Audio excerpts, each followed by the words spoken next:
Now, there's a Greek source, and it's actually a Greek pagan source. Okay, got to listen to this, folks. This is incredible. It's amazing. So it's called, scholars refer to it as the Hebraicos Logos. It's what we would call witchcraft. And you might say, why are we looking at witchcraft?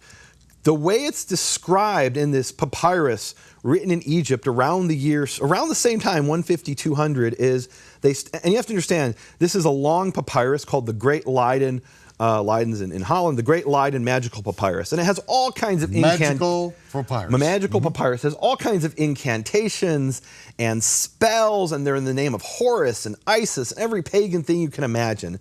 And all of a sudden, in the middle of this papyrus, they say, this is a really powerful spell because these are Hebrew words. And they actually say in Greek, Hebraicos Logos, Hebrew words. Now, what are the words? They say a bunch of words that sound like complete gibberish, and they say other words that we can clearly make out as Hebrew words. For example, they refer to the great god Sabaoth. Well, what's Sabaoth? Obviously, that's Sivaot, which is the Hebrew word that we usually translate as of hosts. They have other words that are clearly some kind of corruption of Hebrew words, and you have to imagine there's some pagan who's heard a Jew pray over a sick person, saw the sick person healed, and said, I want to do that. Right. And that got passed on from pagan to pagan to pagan until he wrote it down in some confused form. But they're testifying essentially, and they actually say at the end of the Hebraicos Logos, it says this works, it's been tested. Right? It's pretty cool. So in other words, they saw a Jew, or maybe even a Jew who believed in Yeshua, praying over a sick person and get healed, and they say, we can do this, right? I mean, it's just like Simon Magus in the New Testament. He says, like, whoa, you guys can do that? How do I do that? I'll pay for it. In this case, he's not paying for it. He's just overheard it. And the interesting thing is some of the words are complete gibberish. Why are they gibberish? Because they were Hebrew words. And the Greek guy doesn't know what those words are. It's kind of like when you hear a foreign language, and if somebody speaks to you in a foreign language, what did I just say? I don't know. It was foreign language. Well, what are the words? Forget what they mean. I don't even know what words you spoke. I can't even detect where the word began. One word began, another ended, or what the sounds were, right? So in this Hebraicos Logos, one of the words that appears over and over and over is the name Yud-He Vav-He, and it appears in all kinds of strange forms. And why? So it appears as Yahuwah, Ya'o, Ya'u, Ya'ah. And the point is the Greeks heard these sounds and they weren't sure how to write them in Greek. So they said, hey, let's try to get all these. Let's try to write this in every conceivable form so we'll get it some way, right? This is what happens when pagans when Gentiles try to represent the name of God, especially in Greek, which is a language which is not suited at all for the name. The name is Yud-He Vav-He. There's no H sound in Greek in the middle of a word. You have an asper at the beginning, but in the middle of a word, H doesn't exist as a sound. Right. V doesn't exist as a sound. So you have three of the consonants that are pronounced, the final one silent, Y-H-V, and two of them can't be pronounced. The first one you can, I guess, represent as a iota, and they're pretty, which is like an I. They're pretty consistent representing it as an I. But the next two letters, there's no way to write in Greek. And you have all kinds of bizarre ways of representing the name in Greek. Now, I was in contact with this scholar at the University of Thessalonica, and he's a brilliant guy. I can't even pronounce his name. But he's a native Greek speaker, and he's doing a study on the Tetragrammaton in Greek sources. And I read this study, and I had to contact this guy. It's amazing what he's discovered. What he found, and he looks at all Greek sources, Christians, pagans, anybody who wrote in Greek. And what I focused on is up until the year 500 in his study. And up until the year 500 in Greek sources, what you have is the name represented in 33 different ways at least. Meaning one of the things we've heard is, well, it was written Yahweh, and that's Yahweh in the Greek, right? Yahweh would be Yahweh in Hebrew. Well, that's one way it's written in Greek. There's actually 33 different ways. 33. And I want to show you a manuscript. And so what we have is people will pick out one, and then they'll build a cult around it. Or what they'll do is they'll pick out 5. And they'll say, there's Yahweh, and there's Yahuwah, which is the name of a demon, and there's all kinds of different, forms of Greeks attempting probably through this confusion to represent the name. And they'll say, oh, well, that proves in the Hebrew it would be Yahweh or Yahweh. Well, what about the other 28 that you ignored? Or there's maybe even more than that. He in this study presents 33 from that period. I want to show you this. This is a papyrus in London in the British Library. It's papyrus number 121. And in this papyrus, the name of the father, Yud-Heh-Vav-Heh, is represented as Yehoah, which sounds awfully like what I find in Jewish Hebrew sources, Yehovah. Remember, they don't have a H.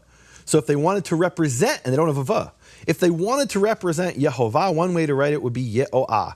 And you have that. You can see it plain as day, even if you don't read Greek, right? So the little thing that looks like a W in Greek is omega, or an omega, right? And that's an O. So all the other ones look like English letters, an I, an E, and an A. This is from the 3rd century AD. And this is a pagan document where they're doing the same thing. They've heard Jews healing in the name, and they say, we want to be able to do that. We want to be able to heal using that name. We don't exactly know how to pronounce it. We'll write down whatever we think we hear. And one time they wrote it down, and actually a number of times, as Yehoah. Now, does that prove his name is Yehovah? Of course not. The Greek's full of confusion. And here I have a list of Greek transcriptions of Yud-Heh-Vav-Heh, of the name Yehovah, all kinds of different ways. Yehoah, Yahueh, Yoah, Yehu, Yaon, Yaho, Yaba. Well, which one of those is the true name? I'm not going to find out from Greek sources. And this is what blew my mind, Michael. What I realize is what scholars are doing is they're looking at any source but the Jews. We'll look at dozens of different Christian sources written in Greek, pagan sources, even Gnostic sources, which maybe I'll get to in a minute. Anybody but the Jews. And why is that? Because the Jews don't know the name. Everybody knows that the Jews don't know the name. So let's hear what everybody has to say. Everyone but the Jews, just not the Jews. Right. And here's another one that we see, just creeping up all over the world. If the Jews say it or the Jews do it, it's got to be wrong, which is in direct contradiction to what it says in the New Testament, that the living Word of God was committed to the Jews. And they're the only ones that have kept this. And look, I'm not now saying the manuscripts have come out. And we'll get to that, but I'm not saying blindly follow everything the rabbis say. Oh, absolutely. Absolutely not. But if the Jews have said something and they consistently preserve this information and it's consistent with the Bible, why would you go and look at a Greek magical incantation to find out how to pronounce the Father's name when it's in Jewish sources repeatedly? I mean, the Jewish sources, and we'll get to this maybe in a future episode. Can I come back and to share this, Michael, in a future episode? Yeah, we can't quit now. So one of the things I want to share, and this is one of the discoveries I contacted you and said, I want to share this, Michael. I found up-to-date 52 Hebrew manuscripts of the Bible with the vowels Yehovah, and I found 16 different rabbis who say the name is Yehovah. And what we're seeing in secular scholarship and in the Hebrew roots world and the Christian world is anybody but the Jews. And I want to bring an extreme illustration of this. So there's a professor at the University of Helsinki, and his name is Antti Marjanen, and you can find this online. That's, I think, why it's spread through the blogosphere. But what he's done is he's written actually a serious scholarship. This is not some crackpot on Facebook. This is a serious scholar at a university, and he wrote a paper called A Nag Hammadi Contribution to the Discussion about the Pronunciation of the Tetragrammaton. In other words, what can we learn from ancient Nag Hammadi sources? Now, oh my goodness. Nag Hammadi is known in the Christian world as the source of the Gnostic Gospels. And it sounds real impressive. Wow. The Gnostics preserved that the name is Yahweh. And that's his conclusion. Wow, that sounds real interesting. So I thought, well, that's interesting. So these Gnostic sources we know are translated from Greek. There's no question about that. And this particular document is called the Gnostic Apocryphon of John. And it's translated from Aramaic, or at least parts of it comes from Aramaic. And if we assume they heard the name Yud-Heh-Vav-Heh, that meant a Jew speaking Hebrew was overheard by an Aramaic speaker, maybe another Jew, who then was overheard by a Greek, who was then transcribed and translated into Coptic, which is an Egyptian language. So we're getting this fourth hand. So what are they talking about in the Gnostic Apocryphon of John? I looked this up and I couldn't believe that somebody would seriously bring this as proof of how to pronounce the Father's name. It's like bringing the Hebraicos Logos and saying, well, this proves the pronunciation.